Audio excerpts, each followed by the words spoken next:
sides to a really great financial future. Tom and Don are talking real money. Today's theme is money in slow motion. Hi, everybody. Slow motion money. That's what we're going to talk about today. Slow motion money. Actually, it's slow motion home sales. It's the best analogy I've ever heard for reverse mortgages. Selling your home in slow motion, basically what you're doing. Today, we're going to talk about reverse mortgages. If you're house rich, cash poor, well, you may want a reverse mortgage these days. I'm Don McDonald. Over there is Tom Cock. This is the Talking Real Money podcast, and it just doesn't get any better than this when it comes to money talk. It just doesn't. I'm sorry. I can no longer be humble. We're the best. Oh, wait, no longer Nobody's be humble better. Since about 1985 or something. So, yeah, that's true. Sure. Okay. Yeah. I got my first talk show, and I went, wait, I get a talk show? I don't People have are going to stop and listen? I Kind don't have of. to be humble anymore. And I'm not. I'm Don. Tom's there. You're there. Thank you for being wherever the heck you are, listening while walking your dog. Apparently, lots of you do that, Tom says. He's taken a poll. Well, I take everybody I talk to. They're like, yeah, I get up every day. I walk my dog. I listen to the podcast. So thank you. Thank you and your dog, both of you. So appreciate it. Wait a minute. Either the podcast has gone to the dogs, or what do you take your dog out to do? And you listen to the podcast. What does that say about us? Podcast. I think we can say that. The safely. podcast. Yeah, there you go. Okay. Anyway, today we're going to do something a little different. There is a way for those of you who really haven't saved enough for retirement, but have equity in your home and don't want to leave your home. You like it, but, it's a little, things are going to get a little tight in retirement. These have been around for a long time, but in the past 10 years or so, they've gotten better. And we're talking about, Tom, what? We're talking about, I hate taking the word because they're going to hear. I know, it's so thousands of negative. It's clicks. like the Joe Namath commercials or whatever, whoever it was. Who was it who did those I don't remember who did the reverse mortgage. It wasn't Wilford Brimley. He was diabetic stuff. Hey, reverse. Okay, but the numbers are pretty interesting here, actually.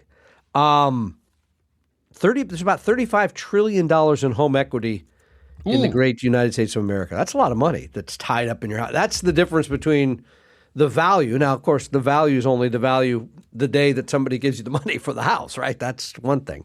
Minus whatever's owed on it, that's the equity, right? And so let's assume, for sake of argument, that 50% of that could be used for a HECM, right? Yes, home equity. That's what they're called, right? The technical term for a reverse mortgage. Right? I don't know if you're pronouncing it right, but probably. Might not be. But anyway, that's somewhere around $17.5 trillion, right? Do you know how much is in IRAs and Roth IRAs right now in the United States of America? You're going to look it up. I do not. No, you're It's just going to about tell me. $17 trillion. Whoa, it matches the retirement. So it really is a retirement asset It really in some is. cases. It's a lot of money. So many people are going into retirement with only a few dollars saved. Right. I mean, even $500,000 for most people is going to be cutting it close in retirement. Social Security and that, if you don't have a pension, you're looking at, $25,000 a year, $20,000 a year that you can really withdraw from that. So you're not living large with $500,000 saved, and that's where these reverse mortgages can come in handy. And by the way, the top 5 spokespeople. Oh, please. For reverse we're not mortgages. on this list. Yeah. The late night infomercial guys. Number 1. God, who is let's go backward. Let's go backward, okay? Number 5. Yes. Jerry Orbach. Remember Jerry Orbach? I don't know you. I'm sorry. The Law and Order stuff, and he played El Gallo in the original Fantastics. Number 4. Yes. Some suspicion around him. Robert Wagner. Oh. He's kind of push my wife off a boat, go do some infomercials. Isn't he in his 90s or something? Yeah. Well, this was years ago. These were the top spokesmen years ago in the old days when reverse mortgages were a little more smarmy. Yeah. Number 3, the Fonz himself, Henry Winkler. Really? Yeah. I never saw one of his ads. Sorry, Henry. Oh, and this one's fascinating. Actor Law and Order actor and senator from Tennessee and presidential candidate Fred Thompson. Yeah, and I do remember his ads. Yeah. Number one, who can forget? You said Magnum Joe Namath. PI. Oh. Tom Selleck, number one infomercial reverse mortgage spokesman. And back in those days, reverse mortgages were speaking of Robert Wagner, the wild, wild west. That's good tie in there. That's really good. I mean, they were crazy. Some of the fees were ridiculous. People were losing their houses. All this equity was vanishing. They were badly regulated. Now they're very heavily regulated by Okay, but let's just go. But you brought up if you go into a conversation, I can almost guarantee this because I've done it. Where we've had people come in and they don't have the assets to pay their way through retirement, and they have a lot of home equity, and you tell them you might want to consider a reverse mortgage. Mm-hmm. They universally people cringe, right? Because of the bad rep.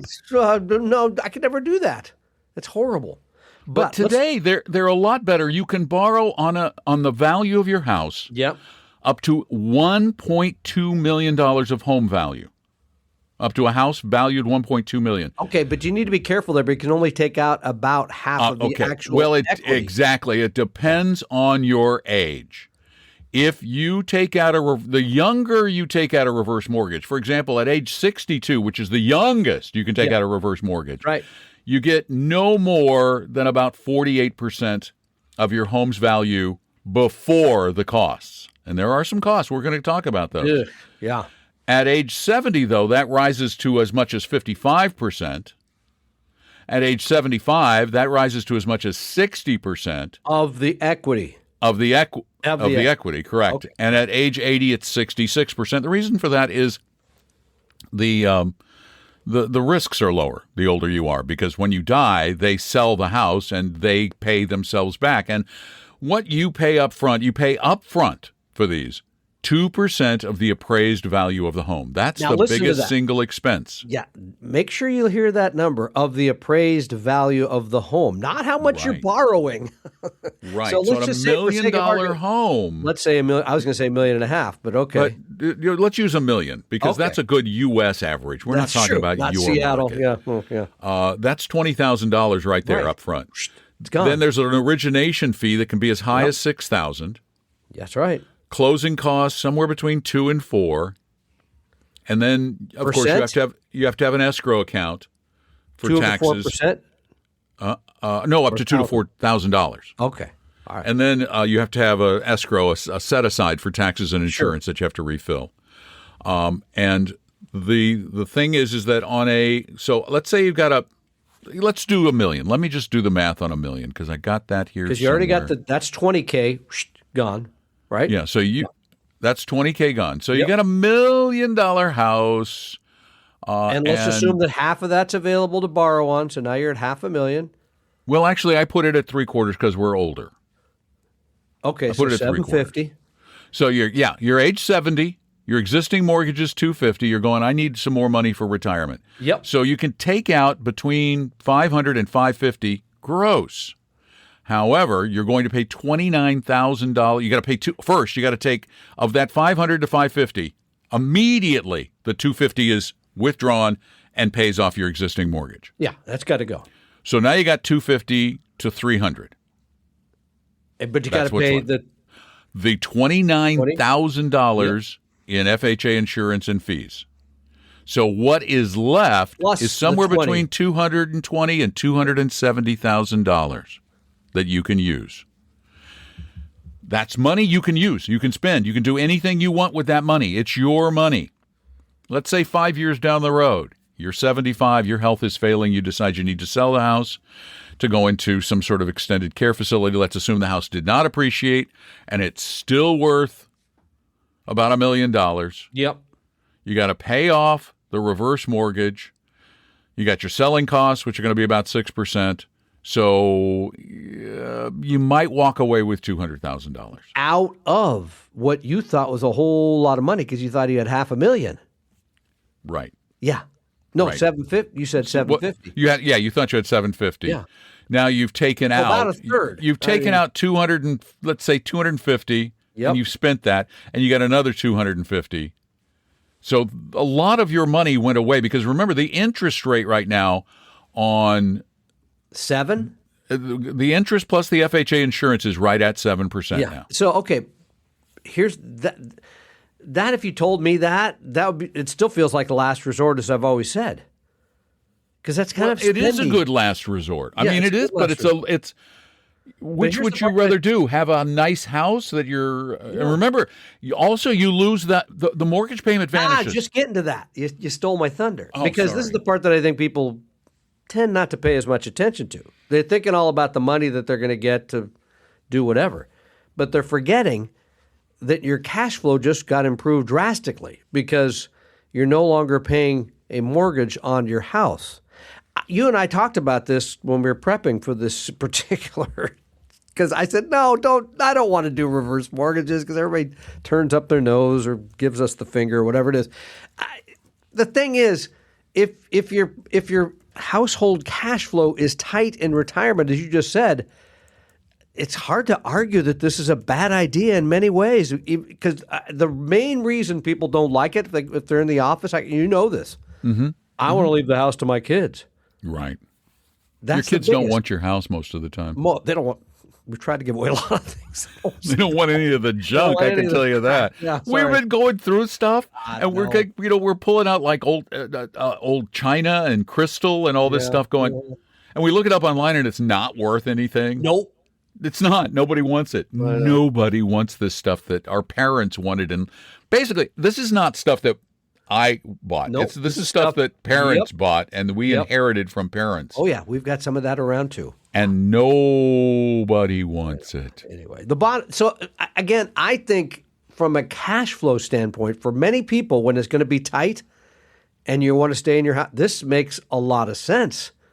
But you got to remember that interest, that 7%, that's piling up, right? I mean, on whatever the note is, it's Yeah, you're not paying it. It's just Nope. accruing. It's just accruing. So at the end of the road, well, you don't care because it's the end of the road, right? Because you have to say, not leaving this to my kids. I don't care about how much is owed, blah, blah, blah. And you go ahead, take the money, and then whatever's left goes to your estate.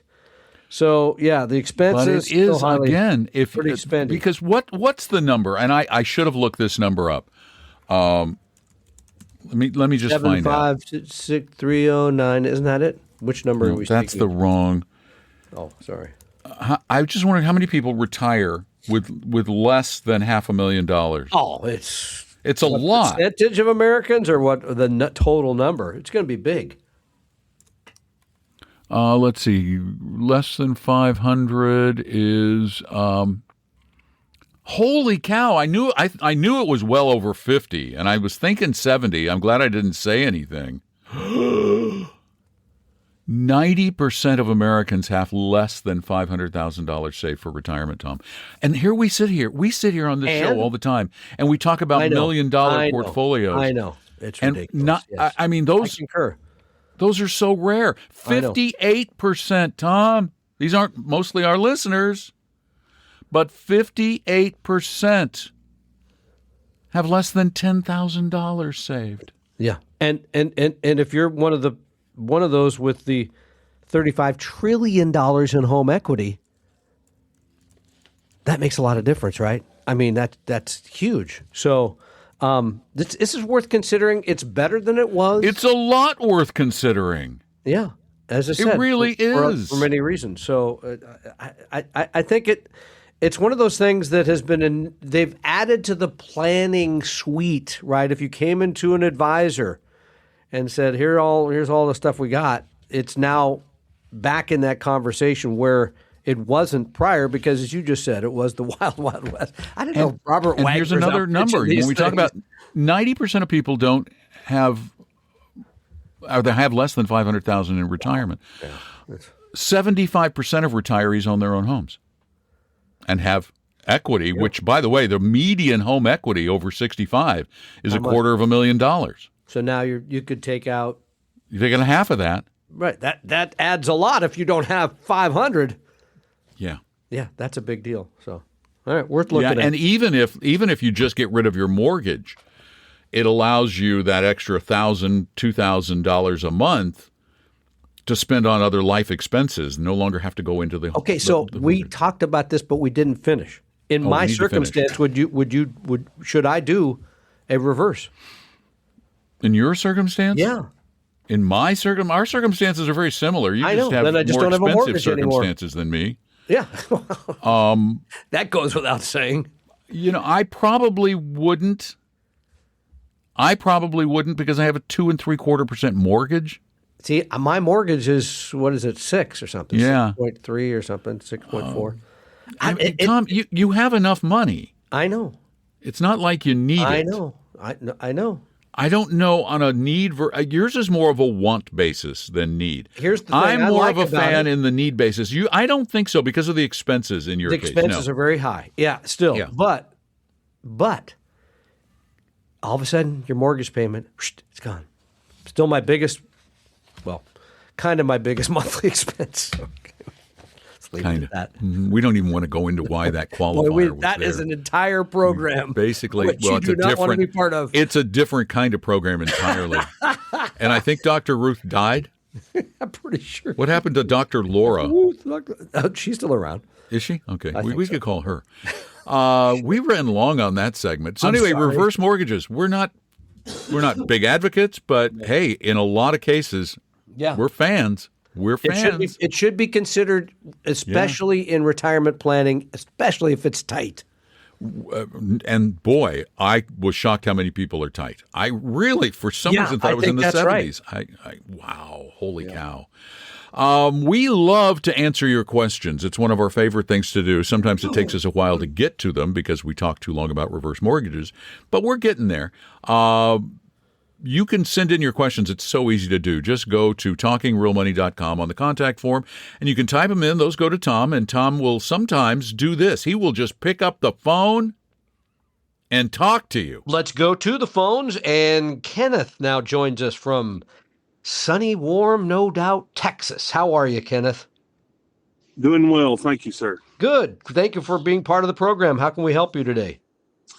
My question is, in my IRA portfolio, what is the or would you compare and contrast holding, say, a money market VMFXS XX versus a BND? What's the value of one over the other? Yeah, there's a very different funds. Very, very, very different. Okay, first of all, BND is a total bond index fund.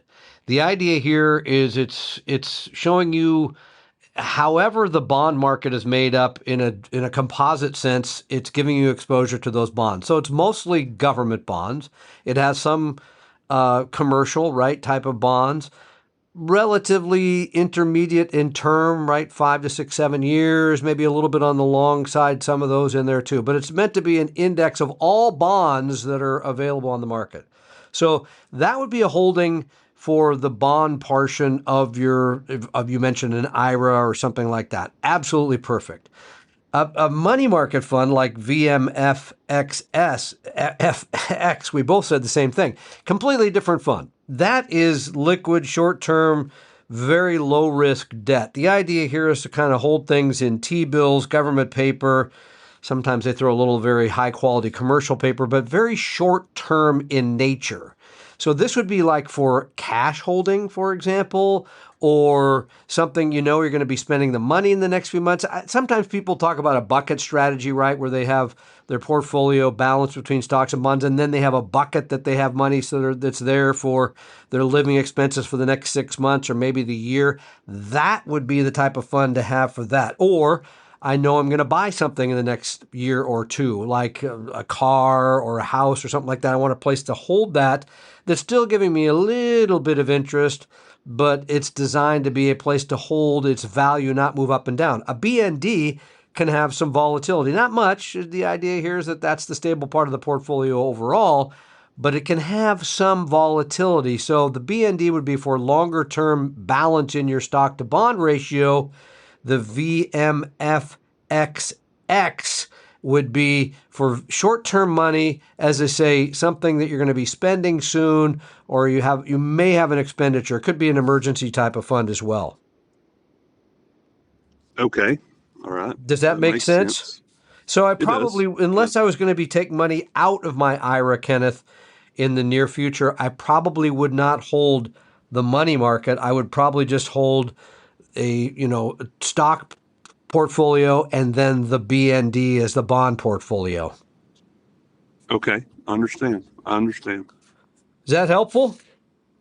Very much so. Very much. Well, in go the ahead. process of trying to rebuild all of this and just trying to find the right spots for everything. Yeah. BND is a very good long-term bond fund. Again, I'm saying long-term. I only mean that in terms of the holding.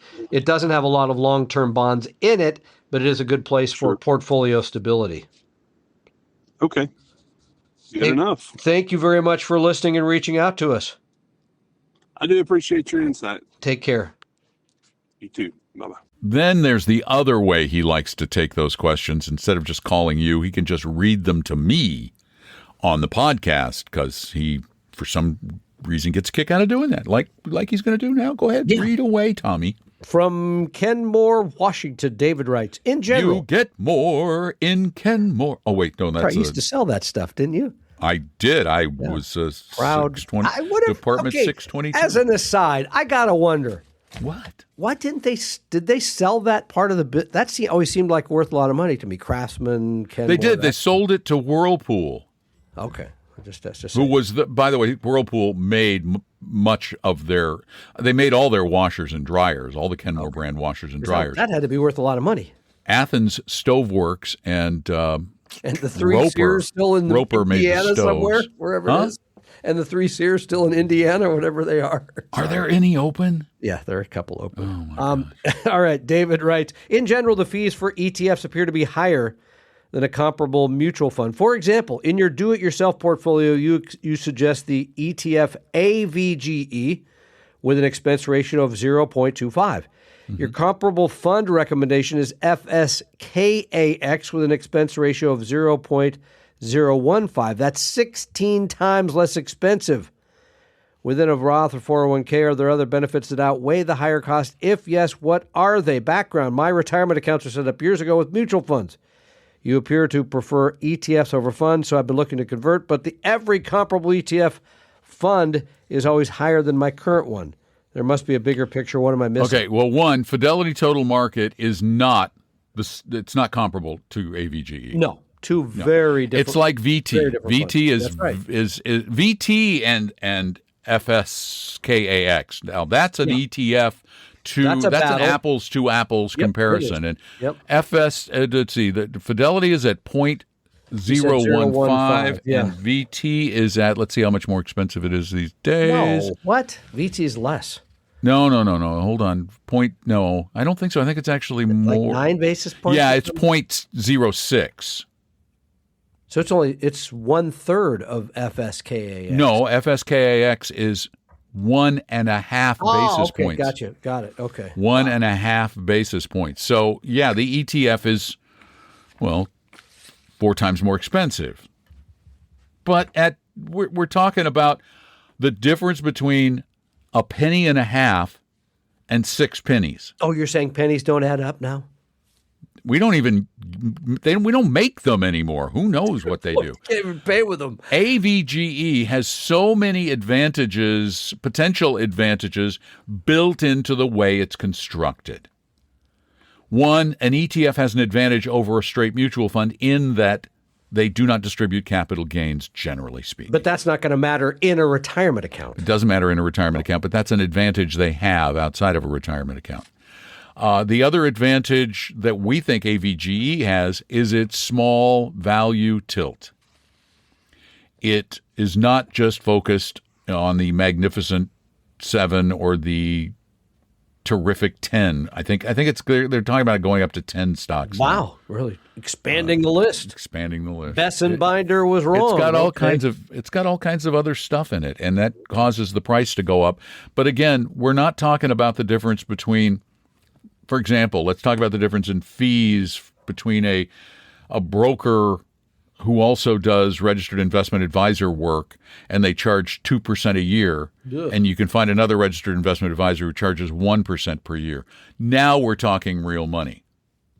Okay, so but if you had to decide between Victor Thomas or FSKAX, what would you do? Flip a coin? Okay, so you're okay there. Yeah, I'm fine. All right, we got. I mean, Squeeze one more in again, here? I'm not. Yeah. When we're down to single or double basis points, I'm just not sweating that kind of small stuff. Okay, good enough. Now we got time for one more. Yeah. Okay, Yeah. It's I a want you to take podcast. We a don't very have deep radio breath. constraints. Very deep breath before this one. You ready? Oh no, it's an annuity question. Nope.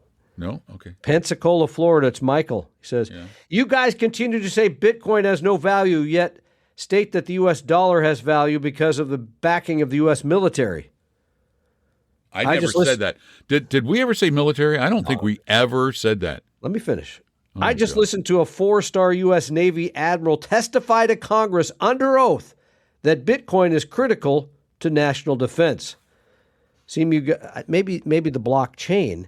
It seems you guys are stuck in the past. On a side note, I watched an old clip of David Letterman interviewing Bill Gates. It was hilarious. Letterman was making the case the internet is not needed because we already have TV, VCR, and telephone. He reminded me of Don, still confused about the value of Bitcoin. It's okay. We all get there when we're ready. I'm never getting there, but That's hey, a cute way of saying that we're out of date here, I guess. I know. I don't care. I've heard this. By the way, I'm still using my TV. Just so you I've know. heard the same stupid argument so many times. I don't think the admiral said Bitcoin is critical. My guess is he said the blockchain may be critical to the military. But okay, yeah. Here's what he said. He never once said Bitcoin. It was the commander of Indo-Pacific Command, Samuel Paparo. He called Bitcoin a valuable computer science tool because of the Bitcoin and the technology behind it. He did not say that Bitcoin. It's all that's been made up by the Bitcoiners out there, who of course take something that means one thing and they paraphrase it and exaggerate it. Because why do they do that? Why? What's his name again? Michael? Michael, do you own Bitcoin? Yes, of course you do. So, Michael, why do you search out everything that says positive stuff about Bitcoin and poo-poo all of the negative aspects of Bitcoin? Let me guess. Because you want Bitcoin to become more valuable, not because you think it's important to our economy. No, Michael, Not the military. Don't fool yourself. You're only fooling yourself, sir. You want it to become more valuable because you own it. Come on. You're selfish just like every other human being out there. Yeah. And by the way, I want you to go down to McDonald's right now for lunch. Go down for lunch later today. And tell them you want to pay in Bitcoin. Go ahead. Try it. Let me know. Yeah, and just to finish the thought, I still have a TV and a telephone, just to put that out there. So. Oh, you're talking about the Bill Gates on Letterman? Yeah, the internet thing. Did he even say that? I don't know. I didn't go back and fact check it the way you do. You're much more careful about these things than I am. Let me just look it up. All right, let's see what he said. Hilarious clip, he says. What did he say? What did Bill Gates say on Letterman about I never the knew internet? he was on Letterman. I could never get him on my TV show here in Seattle, so Get Letterman? off my list. No, either one. Okay. Letterman or Gates. Let's see. Oh, no, wait. Okay. Oh, it was Letterman who said it, not Letterman Gates. said it. Yeah, no. Yeah, he Gates was joking pitching the around. He internet. goes, "Can you listen to a baseball game on your computer? Does radio ring a bell? Yeah. Do tape recorders ring?" Okay, so that was Letterman Yeah, I said that. getting a laugh. Yeah, right. Yeah, I just wanted to find it. I know. But it was a way of saying Letterman was out of, it took him too long to get to the internet where Bill Gates was ahead of the game. By the way, Microsoft and Gates, and they would admit it today, they were late to the game on the internet. Yeah. And by the way, have you looked at David Letterman lately? I try not to. I think he's still he's a quirky fella. Yeah, he is. Yeah. He's not exactly the guy I'd go to for tech tips. He's living out in the woods in Indiana, right where he came from. So. Wait, what does Letterman think of Bitcoin? Hold on. Oh, God. If Letterman is your source. I'm out for that reason. Yeah, I'm good. You can't leave because I'm like the Twilight Zone. I control the knobs. Yeah. Let's see. When crypto came up on his show, he basically said, "What's it worth?" It wasn't real money. And he said, it sounds like something smart people say is important. There you go. Let's David, leave it at that. Leave it there. You're not, I'm not, I know. I don't even, this argument is just, it's run its course. Don't you think? I think it's had its day. Yeah. I think I truly believe that all of you who are big proponents of Bitcoin are people who own Bitcoin and want it to go up. And waiting for somebody to come in and tell you why it's going to 100,000 or a million. Yeah. It's going to be $1 million this year. Yeah. That's easy. Didn't make it. No. Anyway, well, it might make it later. Thanks for being a part of the podcast. We truly do appreciate you. And whether you're crazy crypto kids or, normal people, we still appreciate you being there. And we hope you'll keep listening and tell a friend or two and ask questions at talkingrealmoney.com. And if you want to sit down and talk to an advisor who will not suggest Bitcoin in your portfolio, and you want to do it for free for nothing with no high-pressure sales pitch, just go to talkingrealmoney.com, click the Meet an Advisor button. You can even meet with that guy with the white hair I'm looking at right there. That's blonde. That's white, sir. Sir. Maybe it's your room lighting. I don't know. But boy, bad does that lighting. Look white. It's always bad lighting. White. It's white. Killing me. You know what it's not very expensive. They do have stuff you can put on that to make it less white. I'm no phony. And everything you see here is 100% real. It's not that expensive, so you're really not going to be talking real money. The opinions and views expressed in this podcast were current on the date recorded. Opinions, estimates, forecasts, and statements of financial market trends that are based on current market conditions constitute our judgment and are subject to change without notice, including any forward-looking estimates or statements which are based on certain expectations and assumptions. Although information and opinions given have been obtained from or based on sources believed to be reliable, no warranty or representation is made as to their correctness, completeness, or accuracy.